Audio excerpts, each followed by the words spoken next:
Parashat Vayeshev.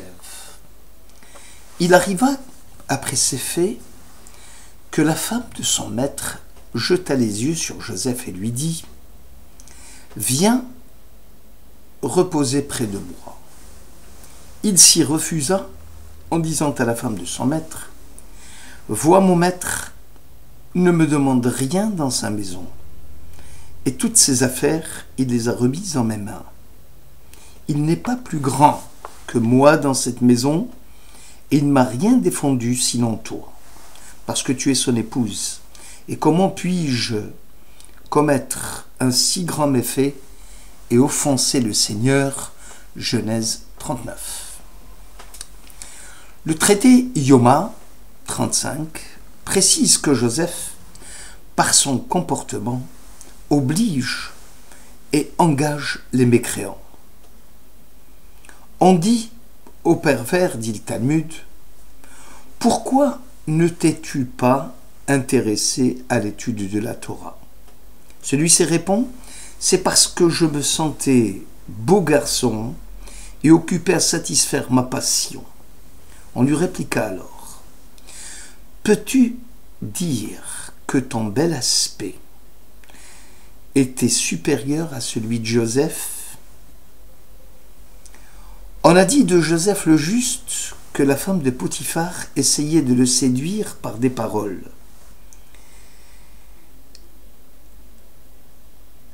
Elle lui suggérait de répondre facilement à ses avances, sinon elle le jetterait en prison. Joseph répondit « Dieu délie des prisonniers et les libère. » Elle lui donna 1000 kikars d'argent. Joseph ne céda jamais à ses avances. Rachi explique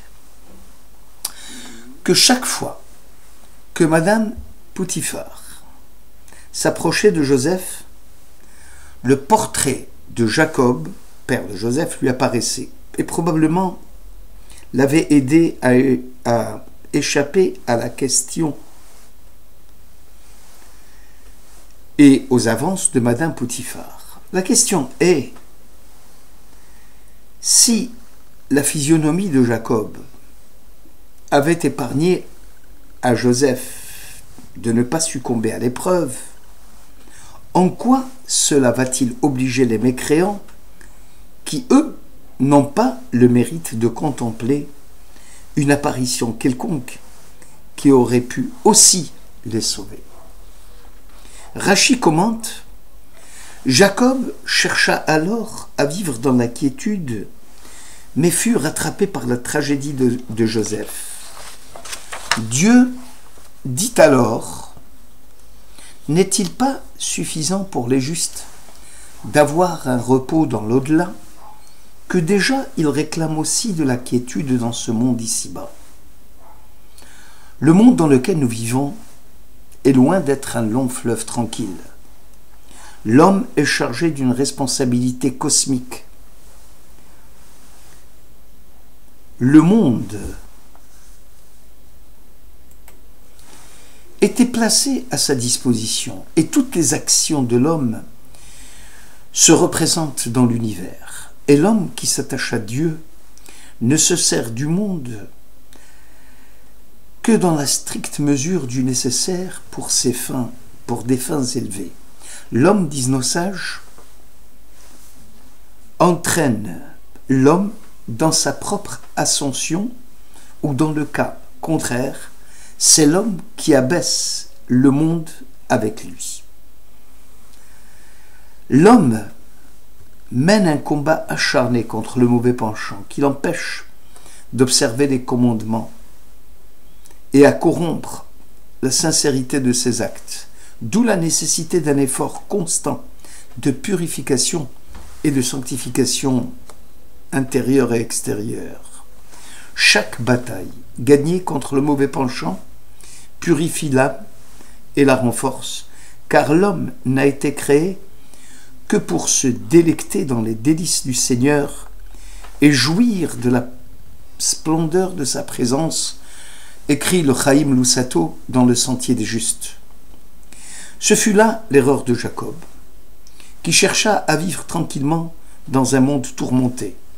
La tragédie de Joseph est venue à point le lui rappeler la réalité de ce monde. Joseph aussi pensait de la sorte. Il pensait avoir fini avec les querelles et la jalousie de ses frères. Il ne s'attendait pas à une épreuve aussi dure que celle qu'il va connaître dans la maison de son maître Potiphar. De nouveau confronté à la vie et à ses combats, Joseph va comprendre que cette tension permanente est là pour nourrir son développement spirituel. C'est le cheminement progressif d'une épreuve à l'autre qui forge le caractère du juste. Sauve-moi de grâce de la main de mon frère Ésaü. Jacob ne prie pas pour lui seul, mais pour ses enfants à naître. Épargne à mes enfants, dit-il à Dieu, les supplices que leur feront subir les fils d'Ésaü. La guerre des nations contre Israël est celle qui découle de la force bestiale de Ésaü, qui peut, à l'occasion, prendre telle ou telle forme. Souvent, les nations se montrent indulgentes à l'égard d'Israël, puisque tu es Achi, tu es mon frère. Ce qui aura pour conséquence un génocide culturel du peuple juif, soumis à l'ambition des nations. Ou alors Ésaü, l'autre face d'Ésaü, il va devenir le meurtrier et l'assassin de son frère, dont le but est l'élimination physique de Jacob. La fête de Hanouka, ou la fête de la liberté religieuse, obtenue sous la conduite de Yehuda Maccabée, en l'an 200 avant l'ère chrétienne, montre à l'évidence la restauration du culte et la lutte menée contre les Juifs séduits par les charmes de l'hellénisme et prêts à renoncer au témoignage de leur héritage ancestral. L'affrontement entre le judaïsme et l'hellénisme s'inscrit dans le conflit plus vaste du rapport Israël-Nation, voire même dans celui du sens du pouvoir politique dans sa relation avec le religieux et le théologique. Dans sa vision prophétique, le prophète Daniel voit 4 bêtes différentes et extraordinaires qui émergent de l'océan. Elles symbolisent les 4 empires terrestres qui vont s'emparer successivement du pouvoir, celui de Babylone, celui des Mèdes, celui des Grecs et enfin celui des Romains. La volonté de ces puissances, aussi bien de la puissance babylonienne, est une civilisation totalitaire qui fut suivie par celle des Mèdes qui cherchèrent à anéantir le peuple juif physiquement. Les Grecs vont tenter par l'hellénisme d'helléniser la Judée. Soumise à une forme d'hégémonie culturelle, car ne pouvant admettre la singularité d'une conduite fondée sur les exigences découlant de l'expérience particulière d'une vocation prophétique qui lie indissolublement l'humain au divin. Enfin, le 4e empire, Rome, semble moins faire progresser dans la malignité du mal, nous faire progresser dans la malignité du mal. Ce serait celui de la destruction pour la destruction, qui fait plonger l'humanité dans le gouffre des forces déclenchées par l'empire du mal. Malchut Harisha, le royaume d'Édom, dans celui d'Ésaü. L'empire romain a incendié le temple, il a mis fin à la vie nationale d'Israël, il a exposé notre peuple à un impitoyable exil durant lequel il sera la proie de toutes les fauves de l'histoire qui tenteront, avec un acharnement déterminé, d'achever sauvagement l'extermination de ce témoin d'une humanité autre. C'est ainsi que le traité Yoma s'exprime.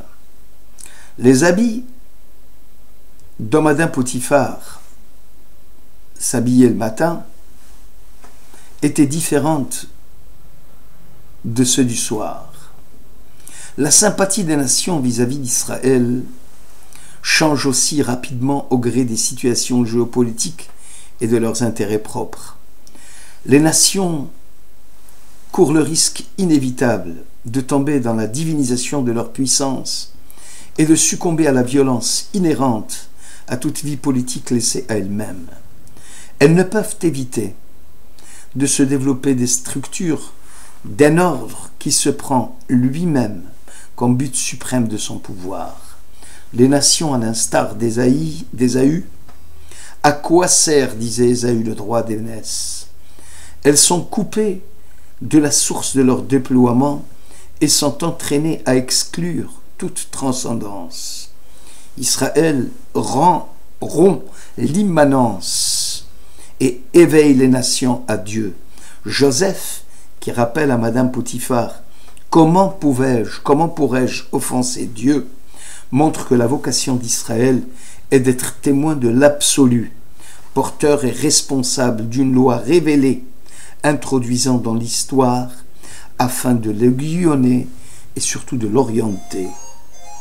Le Midrash Pesikta dit à propos de l'échelle de Jacob, une échelle dressée sur terre et dont la tête atteint les cieux. Et voici les émissaires de Dieu qui y montent et qui y descendent. Ce sont les princes des nations du monde, ceux de Babel, de Mède, de la Grèce, d'Édom. Dieu dit à Jacob, « Pourquoi ne montes-tu pas ?» Il répondit, « De même que cela descende, moi également je devrais descendre. » Dieu l'assura, « Toi, Jacob, si tu montes, tu ne descendras pas. » Jacob n'eut pas confiance et ne monta pas.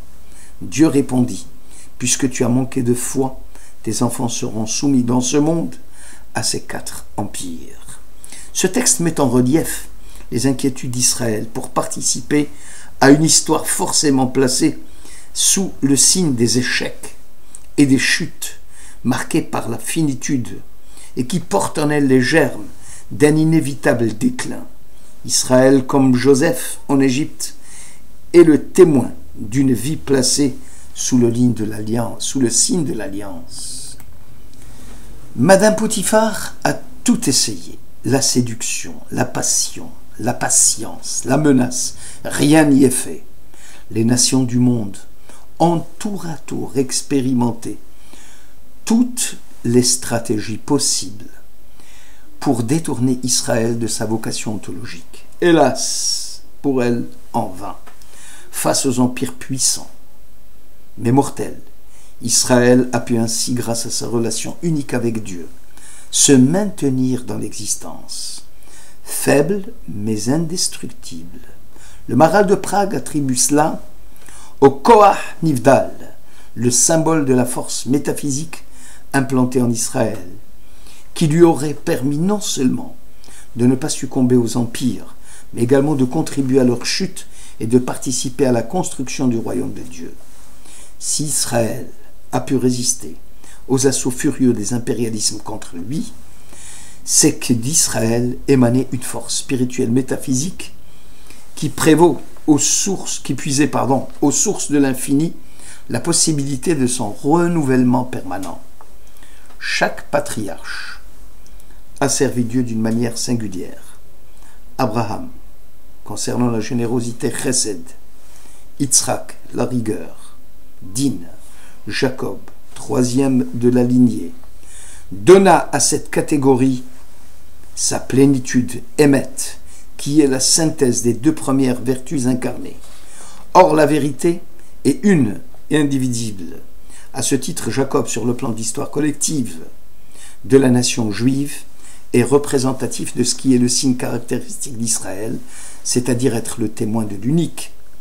On comprend dès lors que Joseph, par son comportement, oblige et engage les mécréants, car la catégorie du Hémet, hérité de son père et transmis à tous les enfants d'Israël, permet à elle seule de résister à l'assimilation et à ses effets ravageurs. Chacun d'entre nous, dans des moments d'angoisse et de solitude face à l'adversité, doit avoir présent à l'esprit le portrait rayonnant du patriarche Jacob pour déceler le vrai du faux, la lumière du chaos et le spirituel du matériel. Merci de votre écoute.